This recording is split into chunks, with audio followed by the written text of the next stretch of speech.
Hi, everyone. Welcome back to the Potsmoker's Bible. My name is Zion. I'm the author of the Potsmoker's Bible. It contains the prophetic book of Zion, where I get my name and authority. It comes from the Ketuvim, or Old Testament of the Christian Bible. I used King James Version of the Christian Bible because that was the Bible I was raised with, and then I later found out that I was related to him. So, yeah, why would I use anybody else's book? Anyway, another reason why I use it is because the language, the translation into English, is the proper one for the purposes of what I'm doing. It was literally written that way. Now, today, I'm doing part 8 of the 16th chapter of the Potsmoker's Bible. It contains the 13th chapter of the Book of Zion, which is entitled Woe Unto Them. As I said in my last episode, or my last reading episode, I'm beginning with Lamentations 1, 4 to 6, which is Zion 13, 53 to 55. The ways of Zion do mourn, because none come to the solemn feasts. All her gates are desolate. Her priests sigh. Her virgins are afflicted, and she is in bitterness. Her adversaries are the chiefs. Her enemies prosper. For the Lord has afflicted her, for the multitude of her transgressions. Her children are gone into captivity before the enemy. And from the daughter of Zion, all of her beauty is departed. Her princes are become like harts that find no pasture, and they are all gone without strength before the pursuer. Lamentations 1, 4 to 6 says that the ways of Zion do mourn. And that pretty much says it all in regards to the way my people live. Our lives are a daily struggle. We all mourn. The poor, the widow, the fatherless suffer. The war on drugs is a cruel, merciless ego trip that devastates millions upon millions of people. Zionites mourn for their loss of freedom and everything that goes with it. The reason we are in such dire straits is because we aren't doing our duty to our Creator. We have no solemn feast. We don't bother with religion. But what humans practice and preach is not in any way, shape, or form what the Grey intend. We must create our own solemn feasts. Then our suffering will end. The war on drugs has taken a terrible toll on my people. Our homes are invaded. My priests, the spiritualists, the Wiccas, the psychics, the pot smokers, sigh. Because they are outcasts, unwanted, scorned. The women especially. The young girls are seen as sex toys for perverts. And date rape is everywhere. Me Too says it all with regards to women. And I am truly bitter that no one considers the war on drugs as the evil that it truly is. My adversaries are the chiefs, the lawmakers, are the ones who are chief among our nation.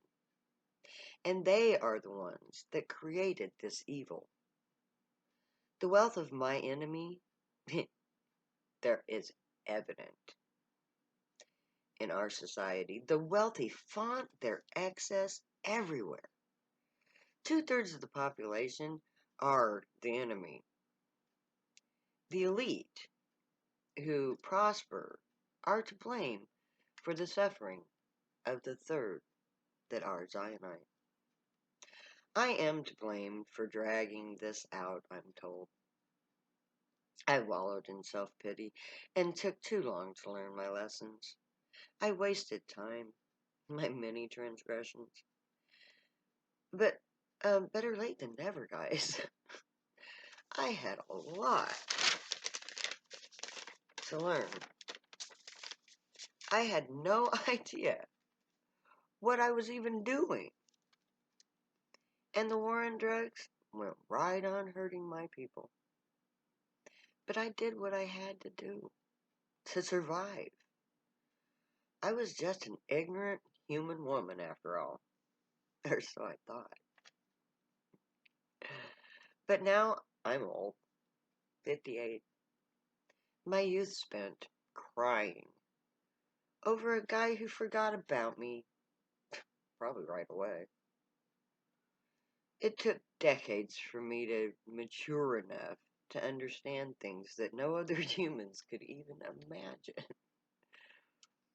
I was pretty in my youth, I'm told, but I never felt that way. Still don't. Okay, well, the prophecy said that I would be an old lady when this happens. So, in a way, I'm right on time. But my people have paid the price for my long drawn out ordeal. My people are still subject to government interference. Black Lives Matter. The war on pot is being lost by the feds. But the war on drugs goes on. My people suffer unjust persecution. And in a sense, it's my fault. My people must take a stand once and for all.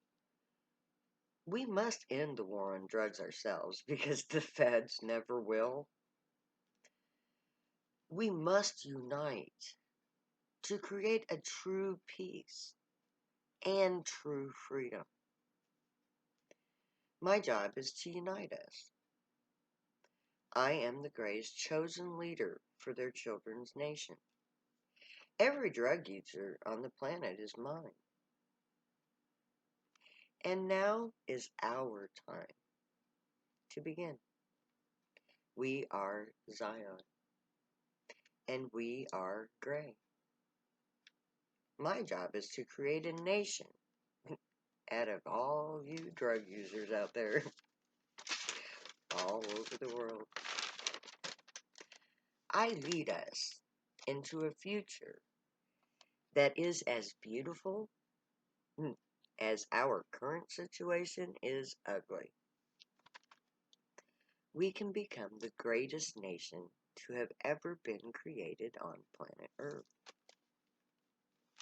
Which brings us to Habakkuk 1:12 and 13, which translates to Zion 13:56 and 57.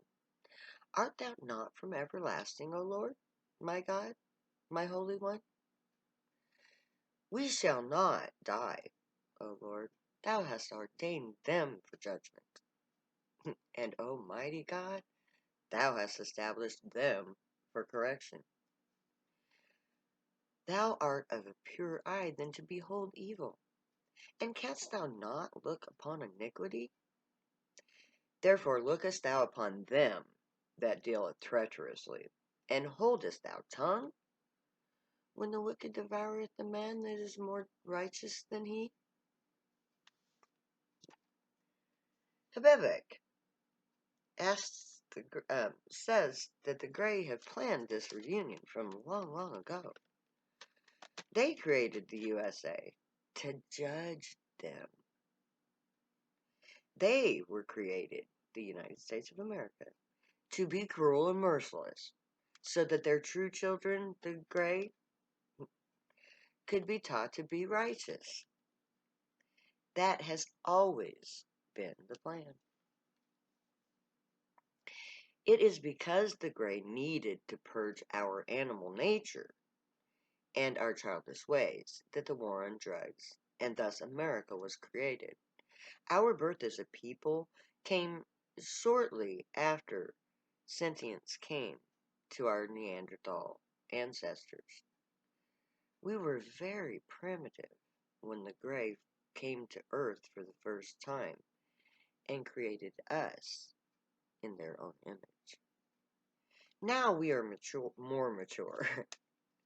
We have learned enough about life to leave behind our baser instincts.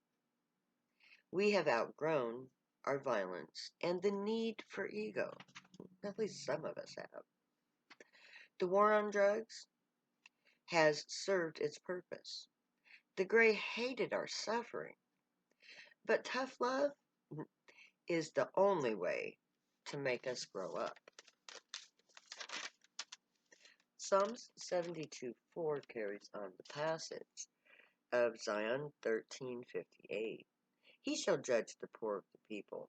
He shall save the children of the needy, and shall break into pieces the oppressor.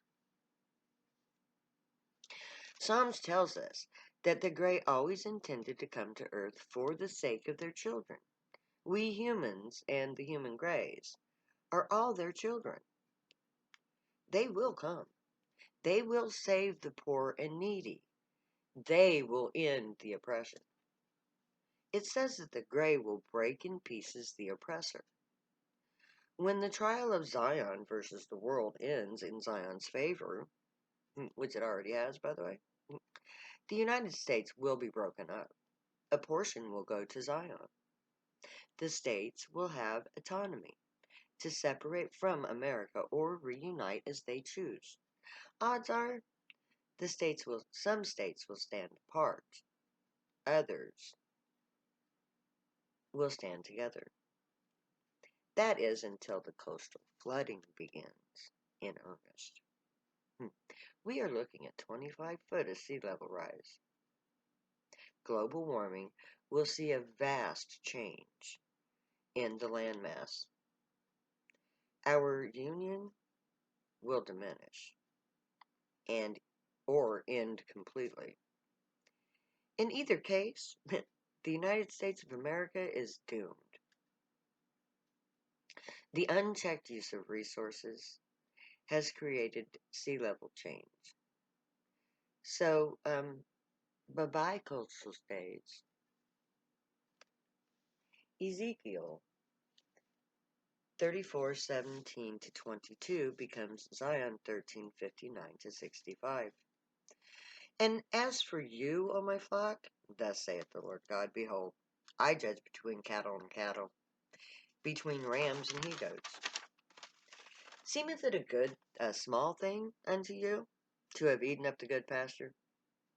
But you must tread down with your feet the residue of your pastures, and to have drunk of the deep waters, but you must foul the residue thereof with your feet. Therefore thus saith the Lord God unto them, behold, even I, will judge between the fat cattle and between the lean cattle. Because you have thrust with the side and with the shoulder, and pushed all the diseased with your horns, until you've scattered them abroad. Therefore will I save my flock, and they shall no more be a prey, and I will judge between cattle and cattle. Ezekiel 34:17 to 22 is a direct admonishment to the human grays, to my people. The gray are saying not to be too proud to be a Zionite, because we aren't so much better than our neighbors. The gray had to go to drastic measures to teach us right from wrong. So we were stubborn, and we still are. We have wasted our time being just as bad as our enemies.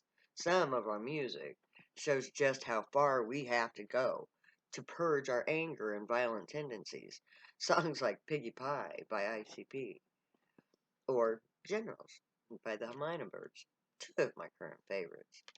We are all a long way to go to be better than our enemies. So let's all be a bit humble in the face of the advanced alien race.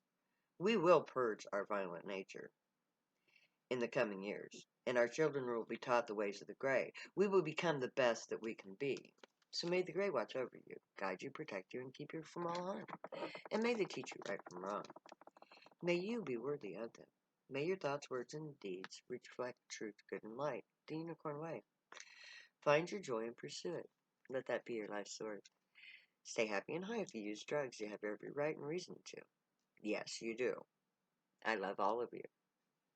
Later. I'll never say goodbye.